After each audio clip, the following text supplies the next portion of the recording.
understanding our universe. Yeah, sure. This is one of the biggest unsolved problems in modern physics. So we actually think we understand only 5% of the universe, with the matter that we see, galaxies, stars, planets, ourselves. So 95% of the universe, dark matter and dark energy, is still a mystery and enigma, a huge frontier of modern physics that we hope this mission will actually help to push forward. So then how do you go about detecting things we can't see? Yeah, it's a great question, and of course this sense of darkness really comes from the fact that dark matter does exert gravitational pull, so we see the effect of it. We look at galaxies and they spin too quickly for the number of stars and the amount of gas they have. We look at the clusters of galaxies in the universe and we see too much mass. And so we don't know what fills that mass. It might be exotic particles, it might be that we've got our equations wrong. And on top of that, our universe is expanding. But the really big mystery for modern physics is that that expansion is accelerating. So it's actually getting faster and we don't know why. Our equations don't tell the whole story. And so what this mission will do is it will map all of that out to 10 billion years back in history and hopefully tell us the answer to the mystery of life, the universe, and everything. So then really quick, when do we expect to get this data back to start really analyzing it? Yeah, so this is a 6-year mission, and the first 3 months of the mission will actually be calibrating the data because this is a huge feat of engineering technology. We have very, very precise images across all of the extragalactic sky, and then scientists around the world, we have 2,500 scientists in Europe and in the US across 9 data centers, will analyze these data all the way through 6 years. So our final cosmology answers will come at the end of the 6 years, but we'll do lots of exciting science along the way as well. Carol, thank you so much. Very exciting. Thank you. Thanks, Megan. Thanks, Megan. We are just under 1 minute. Falcon 9 is in startup, and we are just waiting for the final go for launch. LD, go for launch. And great news. All systems are go for launch of Falcon 9 and ESA's Euclid Space Telescope.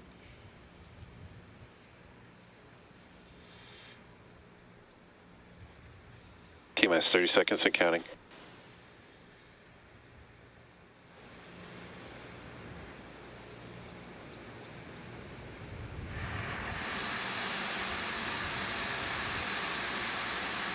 T-minus 15 seconds and counting. T-minus 10, 9, 8, 7, 6, 5, 4, 3, 2, 1. Ignition, liftoff.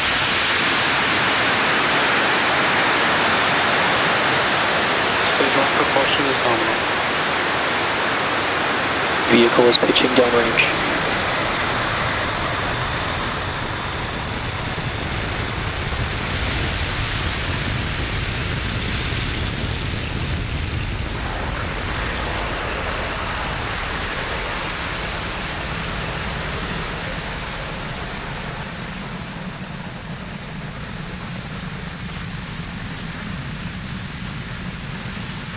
Falcon 9 has successfully lifted off from pad 40 and throttled down to prepare for max Q, which is coming up at T plus 1 minute. Power and telemetry nominal. 1 minute and about 12 seconds. Max Q is the highest amount of aerodynamic pressures. That's the largest structural load that the vehicle will see on ascent. We throttle down those engines just to pass through max Q, and then we'll throttle them back up once we pass through that period. Falcon 9 is supersonic.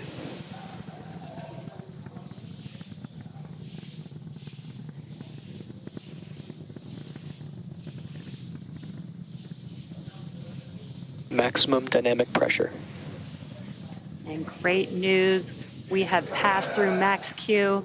You're getting some excellent views there on your screen. Next up, we have a few events happening back to back. That will be MECO, stage separation, and SES-1. MECO is main engine cutoff, and that's where we'll shut down all 9 of the M1D engines to slow the vehicle down in preparation for its next event, which is MVAC chill has started. stage separation. And that's where the first stage separates from the second stage. Right after stage separation, the first stage will begin its journey back to Earth for landing on our drone ship, a shortfall of gravitas. And during that time, stage 2 will continue on its journey with that third event, SES-1, or second stage engine start 1. And that is where the single Merlin vacuum engine will light up and propel the second stage along with ESA's Euclid spacecraft to orbit. In addition to these 3 major events, the fairing halves will separate less than a minute after SES-1, so keep an eye out for all of those events coming up here in just about 15 seconds or so.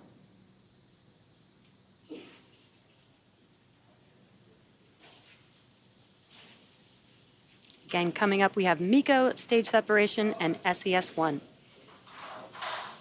Main engine cutoff.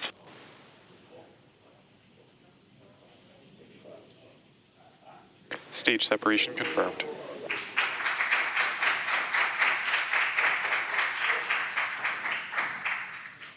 MVAC ignition.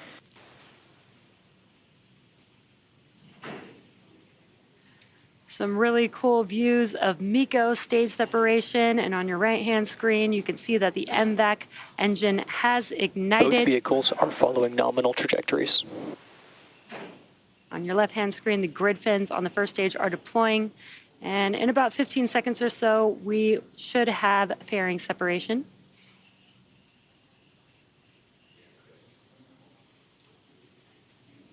And a very cool view from the ground.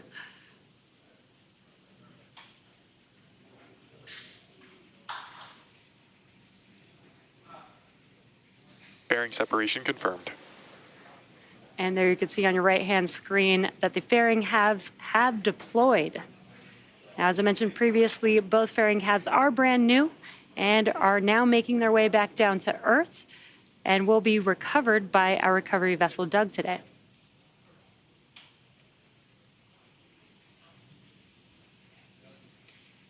It is T plus 4 minutes into today's mission, and in order to complete today's landing, the first stage has 2 more burns left.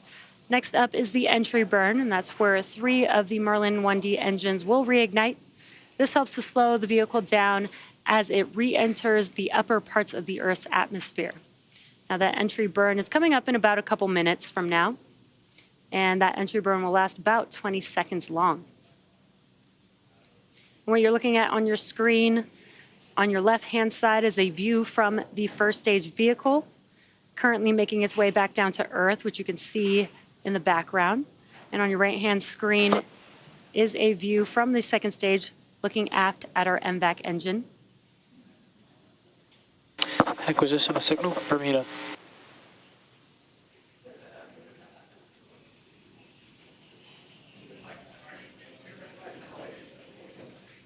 That entry burn is coming up here just about a minute and a half Both from now. vehicles continue to follow nominal trajectories. And good call-outs there.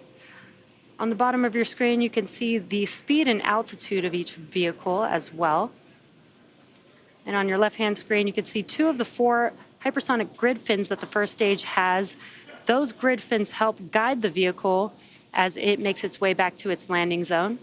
Again, today we are scheduled to land on a shortfall of gravitas, currently in the Atlantic Ocean, waiting for the first stage vehicle.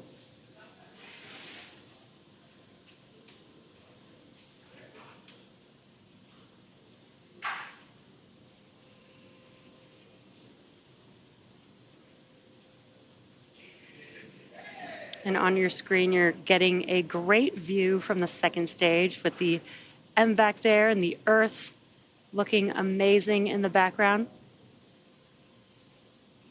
We're just about 20 seconds away from the entry burn on the first stage vehicle.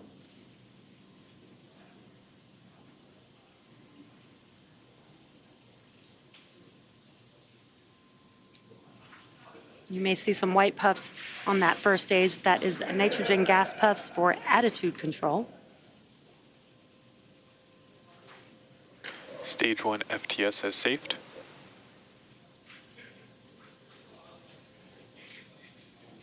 And there you can see the engines have reignited on the first stage on your left-hand screen. This is the entry burn with 3 of 9 M1D engines reignited.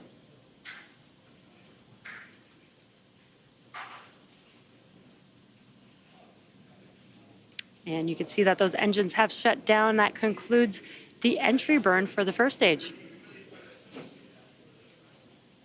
Now we do have one more burn for the first stage vehicle as it attempts to land on our drone ship, and that is the landing burn.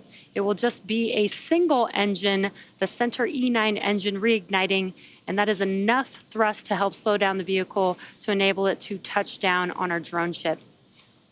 Now during the first stage landing burn, the vehicle will be landing for its second time. Stage 2 FTS is safed.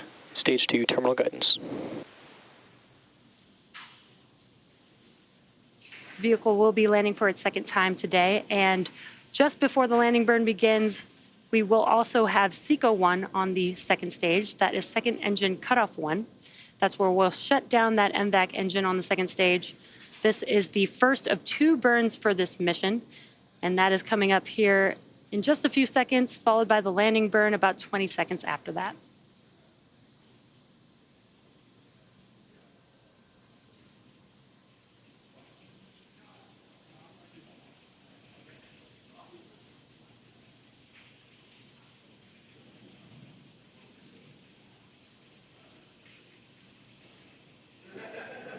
There you can see that the MVAC engine has shut down and the landing burn has begun on the first stage vehicle.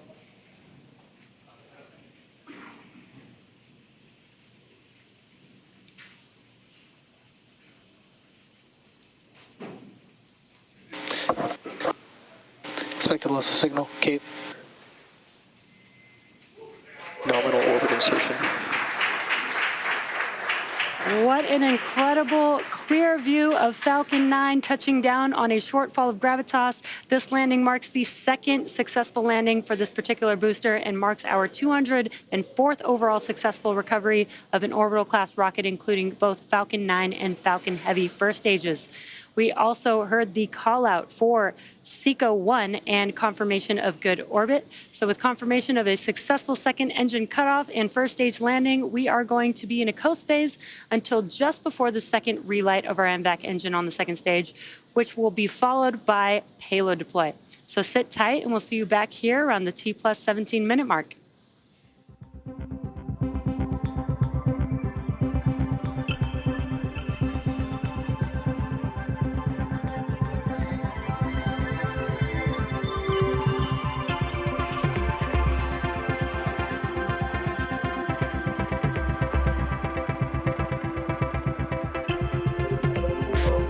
Expected loss of signal, Bermuda.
look at a rocket from Mars and you just boggle the mind.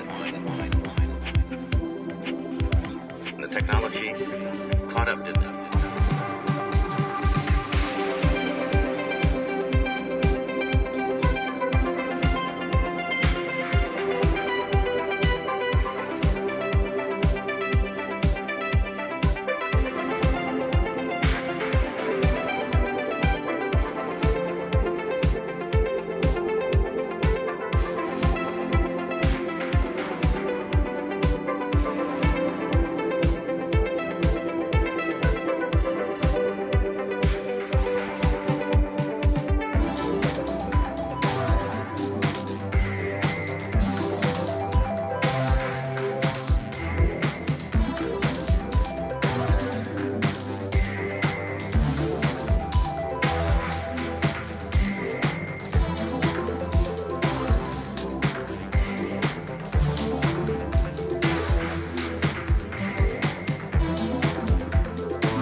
Acquisition signal Brazil.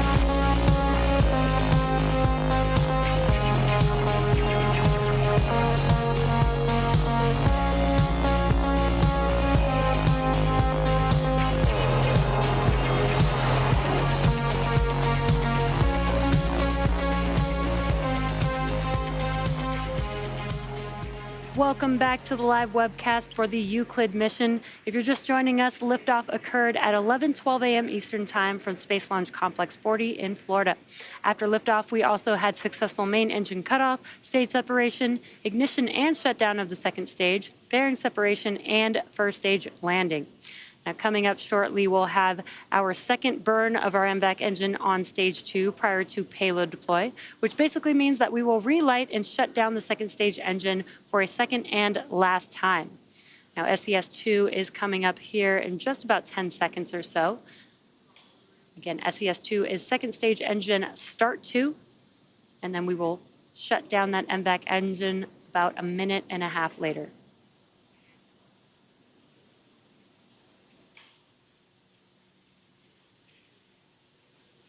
MVAC ignition. There we heard that call out, and you can see on your screen that the MVAC has reignited. Again, this burn will last about 90 seconds, and it will be the last burn of stage 2 before we deploy the payload.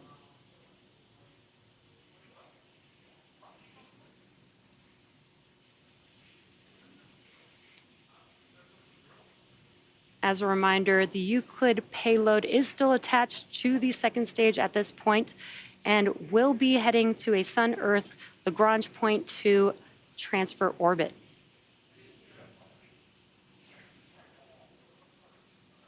And that is about 1 million miles beyond Earth's orbit.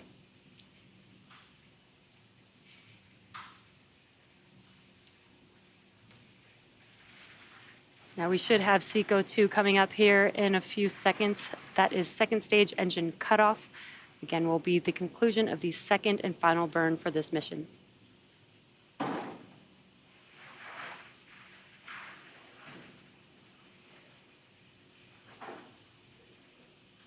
MVAC shutdown.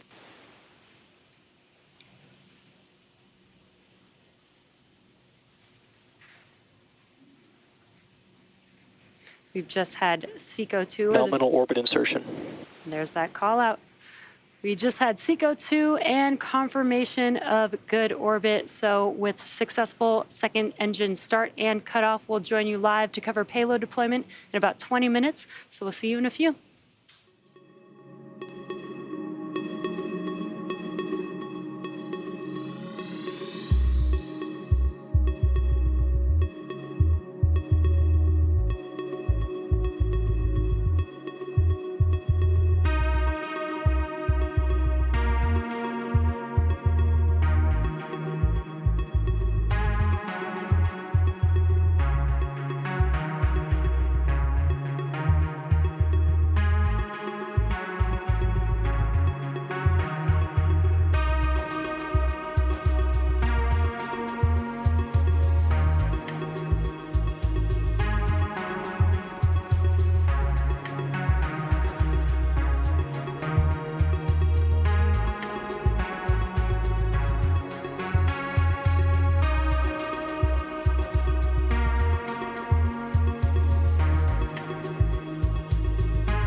signal, Brazil.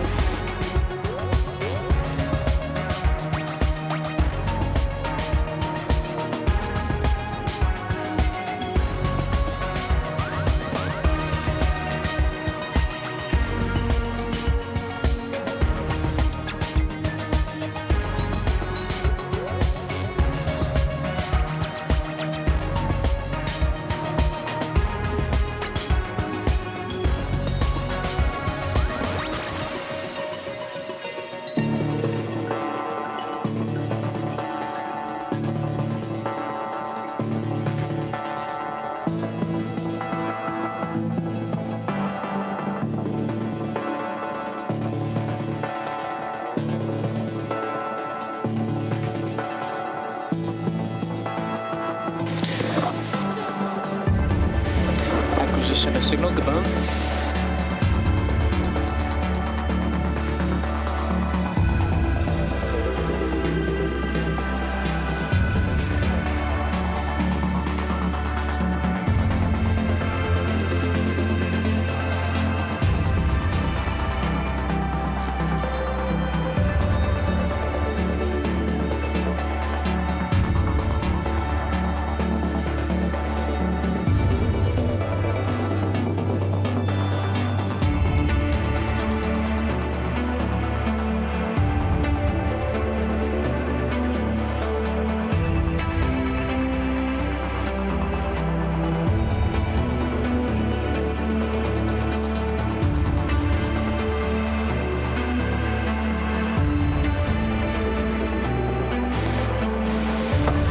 Acquisition of signal, HBK, 26 meters.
joining us once again for the ESA Euclid launch.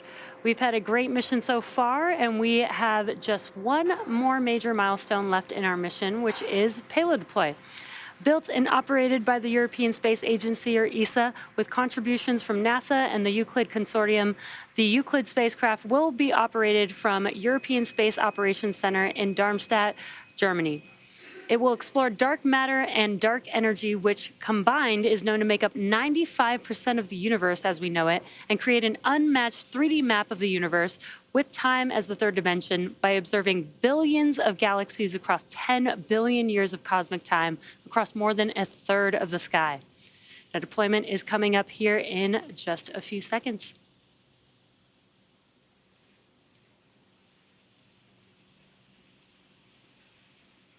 Euclid spacecraft separation confirmed. And there you can see the Euclid payload drifting away from Falcon 9's second stage. With that confirmation, we'll bring today's webcast to a close. Today's mission marked SpaceX's 243rd overall mission to date and 44th mission of this year. We want to thank the European Space Agency for entrusting us with today's mission and all of you for joining us. If you're interested in following the Euclid mission further, tune into youtube.com/ESA for more.